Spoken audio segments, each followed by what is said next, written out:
చంద్రబాబు నాయుడు వచ్చాడు, వాడేం పెట్టాడు? రుణమాఫీ అన్నాడు, ఏం రుణమాఫీ చేశాడు? ఇప్పుడు ఆటోలకి బళ్ళకి బ్రేక్ కావట్లేదు. ఇప్పుడు ఏరో ఓడి కాడికి ఉంటున్నావు బండి ఫైనాన్స్ ఆఫీస్లో, అది ఏరో ఓడి పేరు మీద ఉంటుంది. వాడు వచ్చి వడకాడికి దేవుడు అంటే ఎన్ని రోజులు పట్టిద్ది?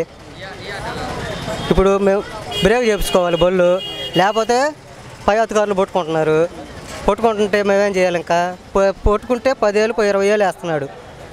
ఎట బతకాలి మేము? అక్కడ వచ్చేదే 200, సాయంత్రానికి మిగిలేది 200. ఇంకేం చేయాలన్నా మేము? చేసిన వర్క్లు అంటే ఏమీ లేవు. ఆయన ఆదరణ పథకం ఉన్నట్టు ఫెయిల్ అయిపోయింది, జనాలకు లోన్ ఫెయిల్ అయ్యింది. ఎస్సీ కార్పొరేషన్లకు అందరూ రుణమాఫీలు అన్నాడు, అయిపోయింది. రుణమాఫీలు ఏమీ లేవు. ప్లస్ వర్కర్లకు ఉద్యోగాలు అన్నాడు, ఉద్యోగాలు ఏమీ లేవు. నిరుద్యోగాలంతా రోడ్డు పాలు చేశాడు. హాస్పిటల్కి పోతేనే ఆరోగ్యశ్రీ పనిచేయదు, రిమ్స్ హాస్పిటల్కి పోతేనే గవర్నమెంట్ హాస్పిటల్కి పోతేనే వైద్యులు సరిగ్గా ఉండదు, మెడిసిన్ సరిగ్గా ఉండదు. జనాలు అల్లాడిపోతాడు. నెక్స్ట్ గవర్నమెంట్ అన్న మారుతుంది పైన రావాలని మేము కోరుకుంటున్నాం. అది నా ఇదే చూస్తున్నాను కదా, ఎక్కడ పట్టిన ఇదే. వర్షాలు లేవు, పంటలు. వర్షాలంటే ఆయన చేసేది ఏమి లేదనుకో. ఏ ఆఫీస్కి పోయినా సరే పనిచేసేవాడు ఒక్కడు లేడు. సీఎం చెప్పినా లేదు, మంత్రి చెప్పినా లేదు. అర్జీలు పెట్టుకొని తిరగడం తప్ప జనాలకు అంతా అన్యాయం. మాకు పొలాలు రుణాలు మాపినాడు, 3 రుణాలు మాపు కాల. మా చెరువు కింద పొలం ఏది బళ్ళు కానీ గుళ్ళు కానీ లేని వాళ్ళకి మొత్తం పెడుతున్నాడు. మళ్ళీ అన్నకాడిని పెట్టాడు, అన్నకాడి సరిగ్గా ఉంటుంది. అది ఆధార్ కార్డు తీసి అది తీసి అంటున్నాడు, అడుగుతున్నాడు. ఏముంది? ఏం లేదుగా. ఎవరు పని కూడా చేసుకుంటున్నాడు, ఎవడు పని కూడా చూసుకుంటున్నాడు, ఎవడు పట్టించుకుంటున్నాడు జనాలని. చంద్రబాబు నాయుడుదా? మాకేం అంత అనిపించలేదు చంద్రబాబు నాయుడు ద్వారా. 6 నెలల నుంచి రేషన్ కార్డు మారటానికి 6 నెలలు ఇంతవరకు మారల రేషన్ కార్డు. ఏది ఈ ఊరు నుంచి ఈ మండలం నుంచి మండలానికి ఇవాళ కూడా అదే తిరుగుతున్నా.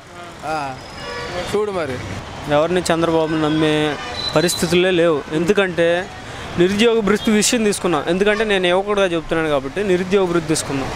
అది స్టార్టింగ్ చేస్తే బాగుండేది. ప్రస్తుతం ఇప్పుడు ఎన్నికల దగ్గరికి వస్తున్న వీళ్ళకి ఆ ఒక్క విషయం చాలు. 4 ఏళ్ల పరిపాలన జస్ట్ అమరావతిలో చూసుకుంటే ప్రతి ఒక్కటి తాత్కాలికమే, ఏది శాశ్వత ప్రాతిపదిక మీద ఏది ఒక్క కన్స్ట్రక్షన్ కూడా జరగలేదు. ఇప్పుడు కేంద్రంతో అంతకుముందు పొత్తుంది, వాళ్ళకి విభేదాలు వచ్చేసరికి విడిపోయారు. దాని మీద సరైన క్లారిటీ లేదు. ఏమంది మా ఇప్పుడు దాకా పొద్దున అన్నానికి అన్నం అందలేదు మాకు. మధ్యాహ్నం లేదు మాకు అన్నం. చంద్రబాబు పరిపాలన మొత్తం లంచగొండితనము, భూ కబ్జాలు, ఉండ వాళ్ళకే ఇళ్ళు స్థలాలు ఈటాలు, లేని వాళ్ళకి ఎవరికి లేదు. వాళ్ళకి ఆస్తి వాళ్ళకే కానీ బయట వాళ్ళని ఎవరు డెవలప్ చేయలేదు.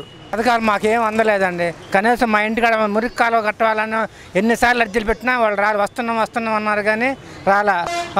1100కి ఫోన్ చేస్తే ఇగో ఇప్పుడు అప్లికేషన్ పూర్తి వస్తున్నాం అన్నారు కానీ ఎవరు రాలేదు, పట్టించుకోలేదు. పోయిన ఎలక్షన్లో ఏమో పవన్ కళ్యాణ్ ఏమో మద్దతు ఇచ్చాడని చంద్రబాబుకి ఓట్లేదు గెలిపించాం. ఆయనేమో వల్ల మాలాంటి నిరుపేద వాళ్ళకేమో వల్ల ఆటో నడుపుకునే వాళ్ళకేమో కేసులు రాయడం ఎక్కువ చేశారు. ఇప్పుడేమో లైఫ్ ట్యాక్స్ అంటే అవి కూడా పెంచారు. ఇప్పుడు మాలాంటి వాళ్ళు ఎట్లా బతకాలి? వాళ్ళ పార్టీలో వాళ్ళు అధికారంలో ఉంది కదా అని మాలాంటి పేదోళ్ళని ఎట్లా పడితే అట్లా చేస్తే ఎట్లా చెప్పండి. ఈ వీడియో గనుక మీకు నచ్చినట్లయితే లైక్ చేయండి, షేర్ చేయండి. మరిన్ని వీడియోస్ కోసం మా ఛానల్ను సబ్స్క్రైబ్ చేయండి.